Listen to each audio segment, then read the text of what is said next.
Welcome to the 35th, I think. I'll have to double check that. Episode of If Then. If you like this author, then maybe you'll like that author. We're doing a little themes the past couple of weeks. We got carried away with Halloween. We did horror, suspense, thriller, cozy Halloween, not so cozy Halloween, extra cozy Halloween. Now we're moving into Thanksgiving. And welcome to the D. Louise book series. I'm Christina, Kristina. This is where we read books and talk about books. No special effects going on here. No theme music. None of that fancy schmancy stuff going on here. If the audio does not go on this, if it does not go garbled, this will be a really good video. If it does go garbled, then I will cry my eyes out.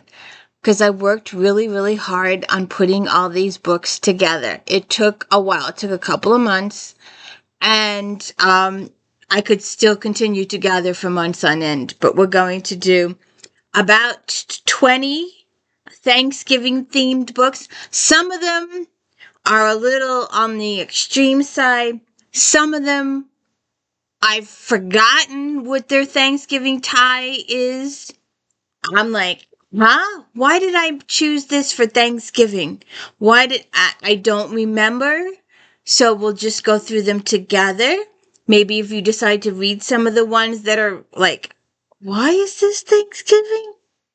We will figure it out together. So I wanted to start off with the one place that you are guaranteed to find Thanksgiving-themed books or Christmas-themed books or any kind of themed books you want is Harlequin. So we'd start off with these three and then we will move on to the physical books. But I wanted to start off with these Harlequins. We have, let's see. And I try and stick with 3 or 4 star books. That's one of the criterias when I do Flashback Monday. So this is Once Upon a Thanksgiving, Linda Ford and Winnie Griggs. I don't know. There you go.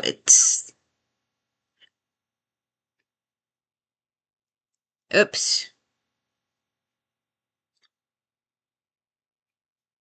I don't know how well that's showing up, but we're trying here. So, out on the field, out on the ranch, walking a path on the ranch. I hope you can see it. It got 4 stars. And, of course, don't forget to check out Flashback Monday, where we talk about all the books in this magazine. Once Upon a Thanksgiving, Season of Bounty, wealthy Kathleen Sanderson meets her friend Rosie's brother Buck. And her world is changed forever. Can she convince her parents that Buck is her true love, or will they force her to choose between them or him? In Griggs' Home for Thanksgiving, Ruby Tuggle wants to leave Cleveland Springs and hires Griff Lassiter as an escort. Griff agrees, but only if she will stay on his ranch until she's ready to be on her own. Both novellas are tender romances with powerful, positive messages about being thankful and open-minded. Some of these other books are not so pleasant. Some of them are downright, almost sort of kind of horror books. So you're going to be sitting there going, what was she thinking when she chose these books? All right, our next book, see if I can bring it up again. Thanksgiving Groom by Brenda Minton. There we go. When Eris got 4 stars. When Eris Penelope Lear sets out to find the lost treasure of Treasure Creek, she never imagines getting lost in Alaskan wilderness. Rescued by Tucker Lawson, who has been missing for months, she finds herself falling in love with a man who must accept uh God's wisdom for his life. Their return to civilization has them making decisions that will set the course for the rest of their lives. Will their choices send them on a separate journey? The fifth Alaskan Bride Rush story provides a satisfying conclusion to previous arcs and competently sets the stage for the final story. So there you go.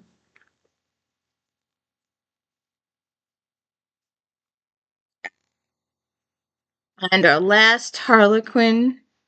Actually, there's one more, but I didn't look it up, so I don't have a picture for it.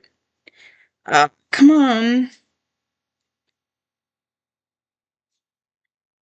A pain in the butt.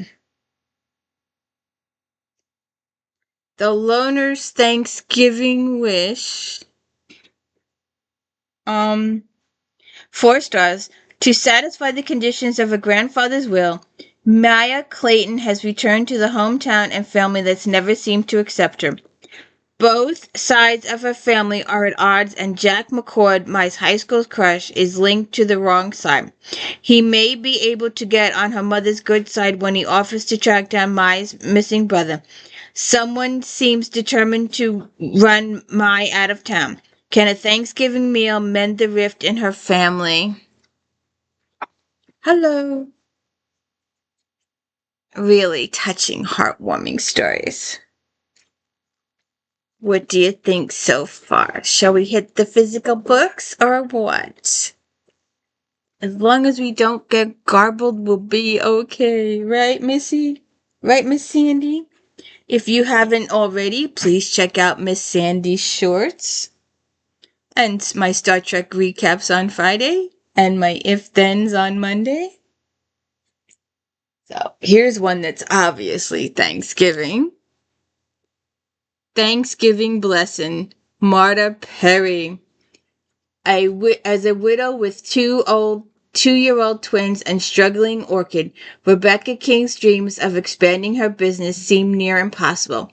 To make matters worse, a troublesome string of destructive acts around Promise Glen threaten her roadside fruit and vegetable stand, forcing Rebecca to accept the help of her condescending new neighbor, Nathan Muller. Nathan didn't intend to offend Rebecca with his offer to share his stand, especially since he's a widower and a single parent himself.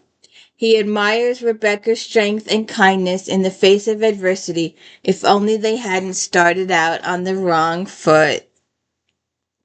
Check that out. This is one of the ones that I have no idea why it's a Thanksgiving-themed book. Lisa Unger, In the Blood. Lisa Granger lives a life of lies. She has told so many lies about where she comes from and who she is that the truth is a cloudy nightmare she can't quite recall. About to graduate from college and with her trust fund almost tapped out, she takes a job babysitting a troubled boy named Luke. Expelled from schools all over the country, the manipulating young Luke is accustomed to controlling the people in his life. But in Lana, he may have met his match, or has Lana met hers? When Lana's closest friend Beck mysteriously disappears, Lana resumes her lying ways to friends, to the police, to herself. The police have a lot of questions for Lana when the story about her whereabouts the night Beck disappeared doesn't jibe with eyewitnesses' accounts. And like I said, I have no clue why this was a Thanksgiving-themed book, but maybe it occurs around Thanksgiving. I do not know. It's been in my list for months.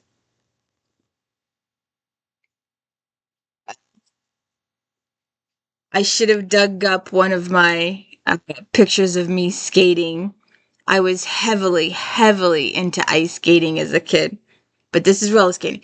I did roller skating as an adult, but you can't do all the fancy stuff on wheels that you can do on a blade. You can spin better on a blade. Seriously, you can spin better on a pointed edge, go round and round and round and round and round. So anyways, Skating Under the Wire. Another one of those books that I forgot why it was in my Thanksgiving list. Rebecca Robbins has pulled roller skating rink she inherited from her mother off the market and has decided to stay in Indian Falls for good. Rebecca is certain that if she can get her maid of honor duties fulfilled with Thanksgiving dinner cooked, life will finally settle down to normal. When Rebecca is hired to look into a string of home invasions and a dead body turns up at the bridal shower, she's forced to put aside her hopes for a quiet holiday season. With the help of her Elvis-loving grandfather and her sexy, commitment-seeking large animal vet boyfriend, Rebecca has to track down the thieves who have eluded the cops for years. Check that out.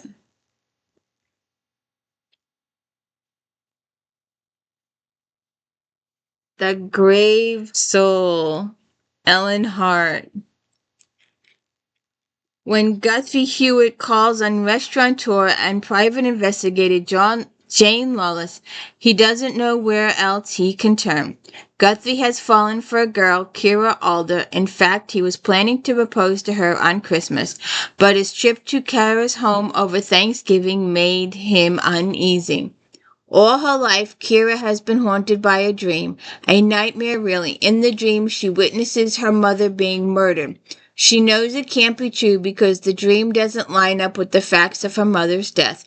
But after visiting Kira's home for the first time and receiving a disturbing anonymous package in the mail, Guthrie starts to wonder if Kara's dream might hold more truth than she knows. A not so cozy Thanksgiving themed book. A lady that you can still find. Her books still sell today, and they sell. When these come in the shop, they don't last very long at all. They're in hot demand. I have somebody coming in at least once or twice a month looking for her books. Colleen Hoover, Finding Perfect. It's Thanksgiving break at their first year of college, and Daniel Six-Holder, Sly, and Brecken are planning to host a Thanksgiving at Sky's parents' house. But there's a tension between Sky and Six, and things between Six and Daniel have been off for a few days.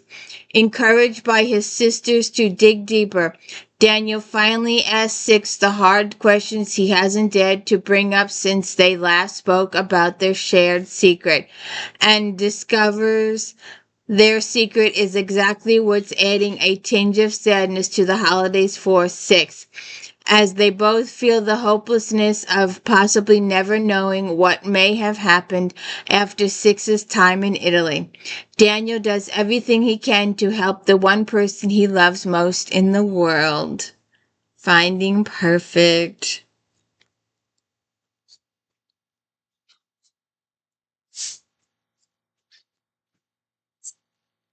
This was an awesome, awesome, awesome TV show, and Angela Lansbury made it an awesome show. It couldn't have been done. I can't see it ever be done without her.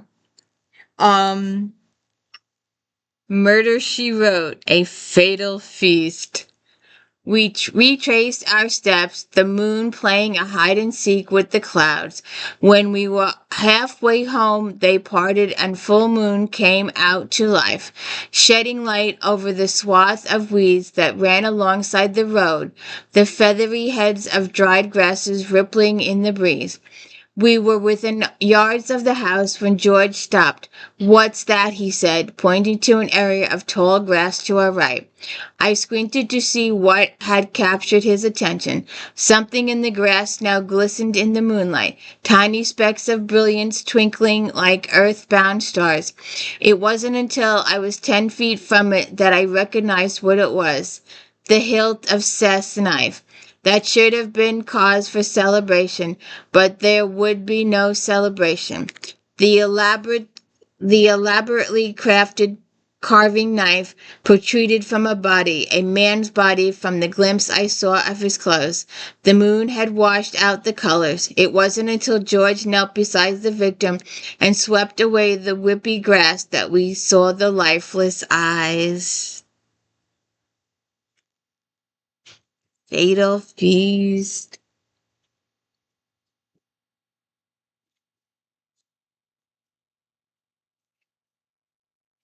Start without me. If I get stuck in traffic on Thanksgiving Day, start without me. Adam, a former musician and recovering alcoholic who is home for Thanksgiving for the first time in many years, surrounded by his parents and sibling nieces and nephews, all of whom have seen him at his worst, he can't shake the feeling that no matter how hard he tries, he will always be the one who can't get it right. I sometimes feel like that too. Marissa is a flight attendant whose marriage is strained by simmering tensions over race, class, and ambition. Heading to her in-laws for their picture-perfect holiday family dinner, her anxiety is intensified by the knowledge that she is pregnant from an impulsive one-night stand. In an airport restaurant on Thanksgiving morning, Adam and Marissa meet. Over the course of this day, fraught with emotion and expectation, these two strangers will form an unlikely bond as they reckon with their family ties, their past, and their choices that will determine their way forward.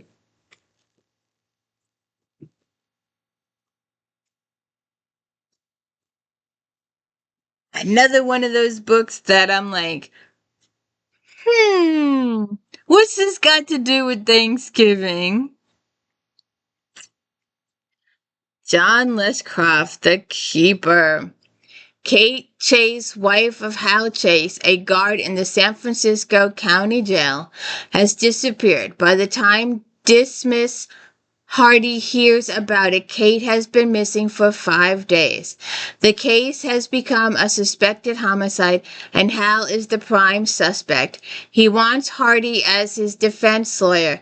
Hardy calls on his friend, former homicide detective Abe Glitsky, to identify other possible suspects, and there is no shortage of them. As Glisky probes further, he learns of questionable inmate deaths at the county jail. When Katie's body is found, homicide arrests Hal, and he finds himself an inmate in the very jail where he used to work, a place full of secrets he knows well. Why did I think this was Thanksgiving?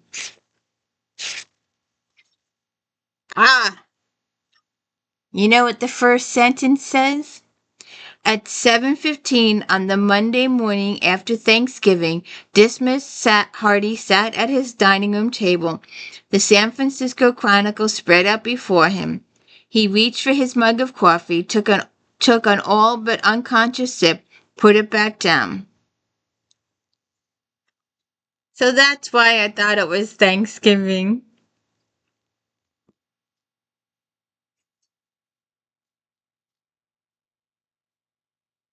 Okay, let's see if I got this right.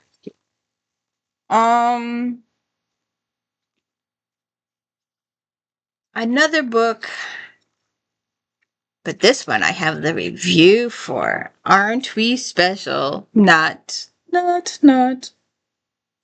Oh, this is the one book in the pile that I went and retrieved before I saw its review. In fact, I just saw its review this morning. I figured since it was a really good author that I would include this book. And I've done a few flashback Mondays where I usually only include 3 or at least I like 4.5 star books. Once in a while I will do a 3 because it's probably one of my authors or someone who's a really good author. And a couple of flashback Mondays ago, we did a Danielle Steele, and you know how popular that woman is. and how her books sell out the minute they're published. And her book got a 2. And I included it in the Flashback Monday because it was Daniel Steele. So I'm going to include this one. It got a 2 in the review. So let's hope my audio is still here. Susan Wittig Albert, Bittersweet. It got 2 stars. It says the voices of the major characters are clearly defined, and the author shows an expert knowledge. However, there is not enough substance to consider this a real mystery. Okay. It says China Bales meets Sue Ellen Krause, a young woman helping China's parents with their resort. Sue Ellen confesses to China that her fiancé Jack Krause may be doing something illegal. The investigation turns deadly when 2 people are murdered. We'll see what happens there. So that was one of those.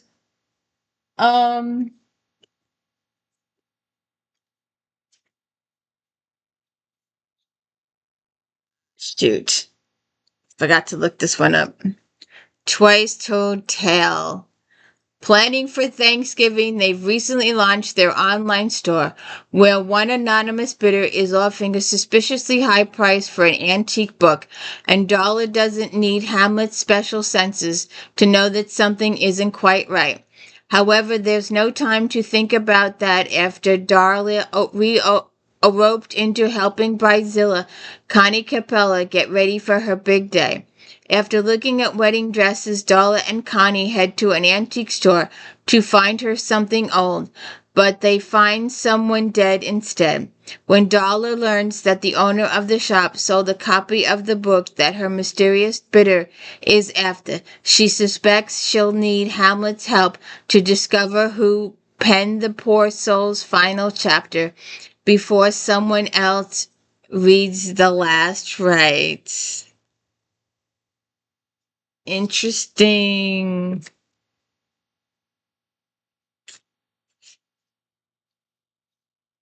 The Wolf Window, Victoria Abbott.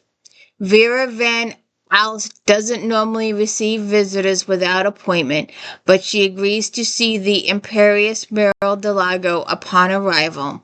Shortly thereafter, Jordan is told that her position is being terminated. Evicted from Van Alst's house, Jordan is determined to find out what Muriel has over her erstwhile employer. Meanwhile, Muriel has designs and Vera's money and property, not to mention a particular interest in her collection of Nero Wolfe first editions. When Jordan discovers a deadly connection between Muriel and the Van Alst family, it is up to her to put the house in order and stop a killer.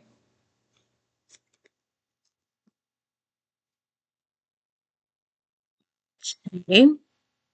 I hope my audio is still here. Fingers crossed, please be still here. 2 Thanksgiving stories from Debbie Macomber. Before Claudia Masters has even met Seth Lancaster, she knows there's something different about this man, something special, and meeting him only confirms it. For his part, Seth immediately recognizes that Claudia is the woman he wants to marry and take back to Alaska. But Claudia is torn between Seth and her life in Seattle. How can she give up everything familiar, everything she's always worked for a guy? And that's Thanksgiving Prayer. And there's a second story in this book, Christmas Masquerade. Jo Marie meets Andrew, her dream man, in the crush of Mardi Gras parade, but by Christmas he's introduced to her as someone who's fiancé, yet Jo Marie notices that Andrew has his intended don't always act like a loving couple. What's up with that? Okay. Another creepy book, and it's included in the offerings because It's a creepy book. I came across it during the Flashback Monday. So, here we go. Black Friday. KAVA Alexa. There's a lot. This got 4.5 stars, by the way. There's a lot going on in this lightning-paced, impeccable plot chiller, and it's all fascinating. Kevin's scenario is terrifying plausible in the modern era. Be prepared for more than a few frights. A Thanksgiving book that frightens you? What do you think? On a rare Thanksgiving weekend off, FBI profiler Maggie O'Donnell gets a call from a new assistant director, Ray Kuntz, informing her of a terrorist bombing at a Minnesota mall. Piercing the case. Come on. Piecing the case together isn't easy, but facts soon emerge. The bombers were college students wearing identical backpacks, and the devices within them remind the experts of ones they've seen before, dirty bombs. When an anonymous source leaks the names of the students, one of them turns out to be Maggie's half-brother. Oh my God. What is she gonna do? Did her brother survive, or did he die? All right. These last few are for me. Thanksgiving, Janet Ivanovich. And I printed out the thing, and I don't know what I did with it. So I just have to read the blurb in here. I printed it out. It was only this big. I don't know what I did with it. That was Tilly Cogan, he said, and this is Tim, one of my very first patients. Are you related? No. Are you friends? Nope. Why did she give you her baby? Pat put the lid on the top of the applesauce and whistles, taps. I guess she thought I'd take good care of him. You, the man who burns his applesauce and neglects his rabbit? Yup, I'm a little disorganized, but I'm lovable. It was true, Megan had to admit, he was lovable. She could hardly keep from squeezing him. She guessed he must stand about 6 feet, but he didn't look that tall. He had the wide shoulders, slim hips, and hard muscle arms of an athlete. Yet he didn't look like a jock. He looked average. The casual, sexy, slightly sloppy version of the boy next door. Still, she wouldn't trust him with a baby. Okay. Don't know. All right. This is another one of those books. I have no clue why. And the magazine is not here. I pulled it out. Let's see if it's in one of these piles. Otherwise, we're just going to have to do it without it. Nope. I don't have it. I don't know why.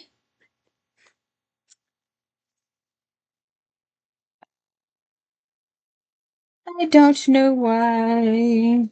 We'll just do it without. I have no idea why I chose this. It came up in a listing of Thanksgiving books. They must do Thanksgiving at some point. If you've seen my other videos for MARYJANICE Davison, I did a whole thing on Queen Betsy a while ago. If you like designer shoes and designer purses and Louboutins, I recommend the audiobooks because it'll just crack you up 6 ways to Sunday. Because you got the character goes, Louboutins! I love Louboutins! And Milanos! I have no idea. I've never even seen these shoes. But Betsy is an accidental undead vampire kind of situation.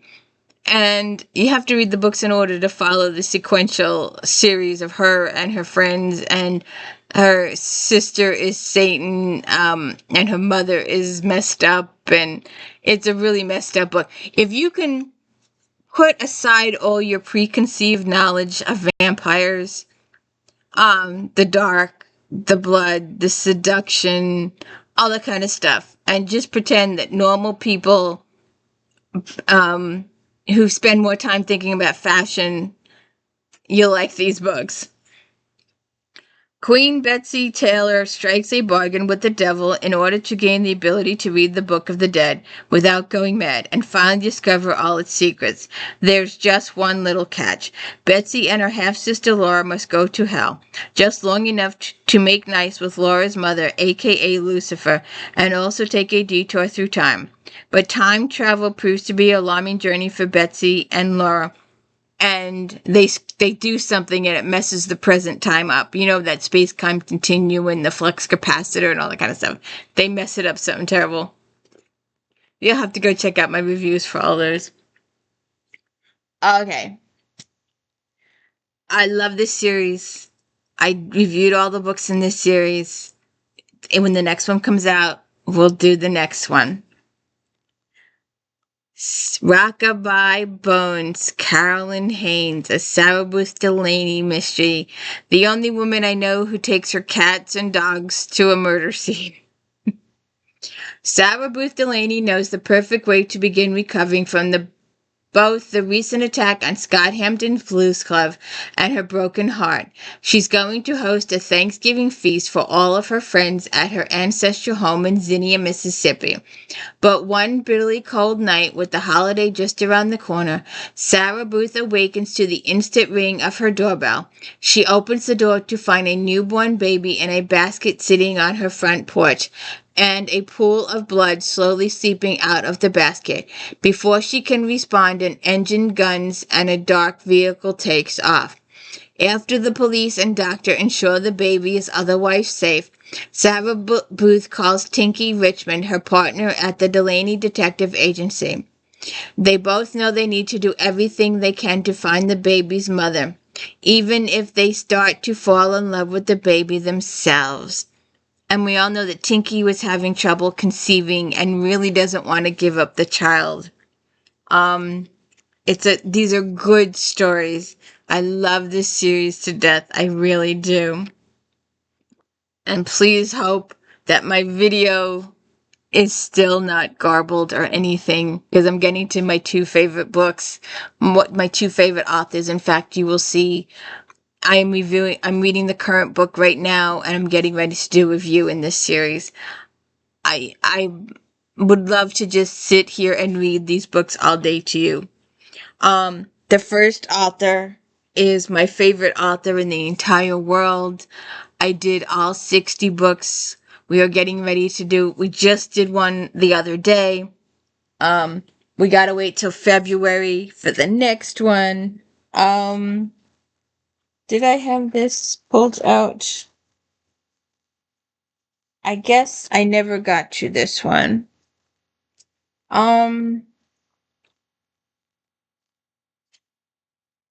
Okay, here we go. I found it.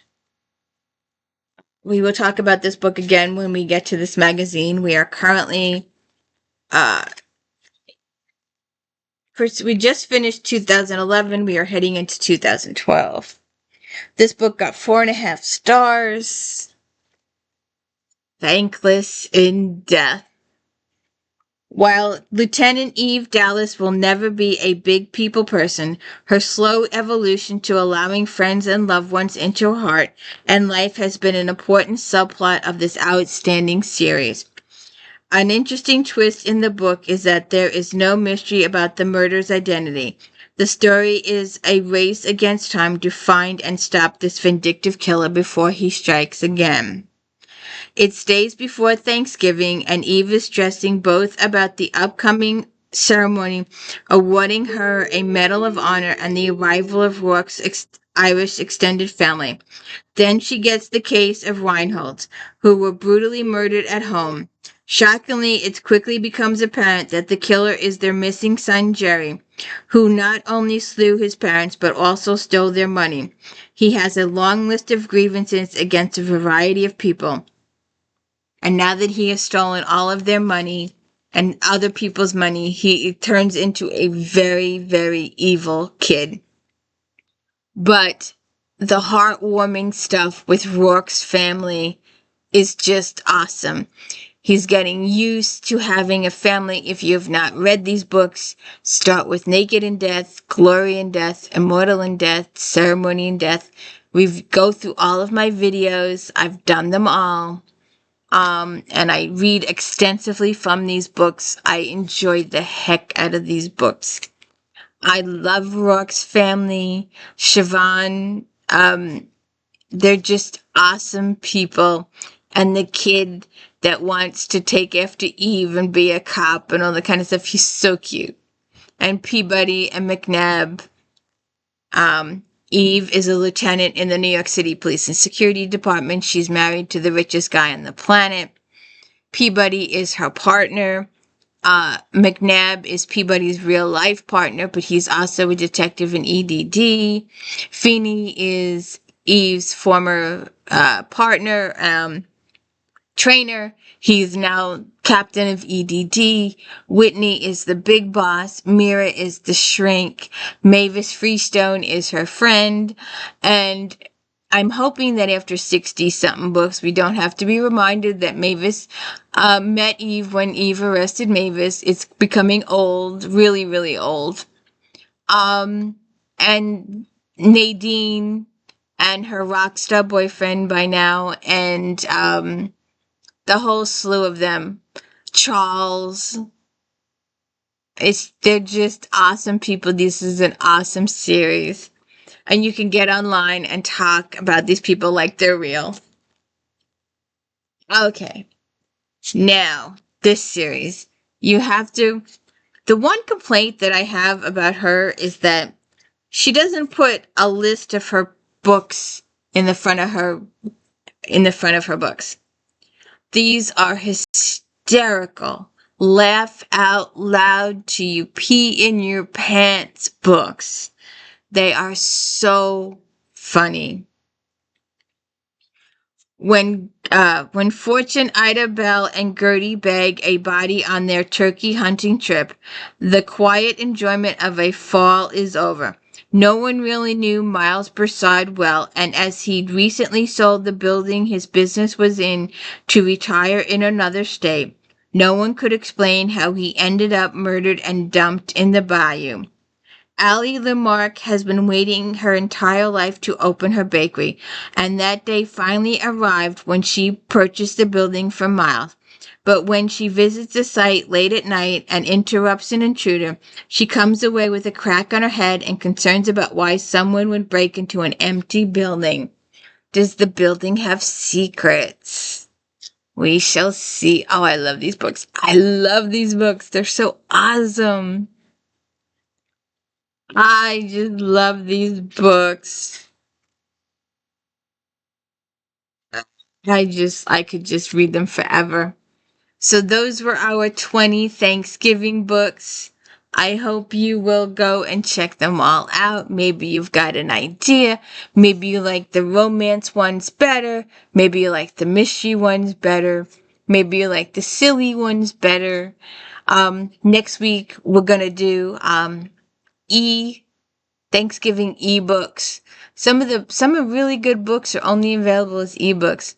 I'd rather have a physical book, but I'm going to put the effort into gathering all these books. I've got the list. I've got the titles and everything. I just got to get the meat and the substance and the pictures going for the video. My videos take about 20 hours to upload. Well, actually 12 to 15 is the average upload of videos. So as long as this didn't go garbled, I hope you have a nice Thanksgiving. I hope you found something good to read. I hope you enjoy my pink glasses. Have a good one.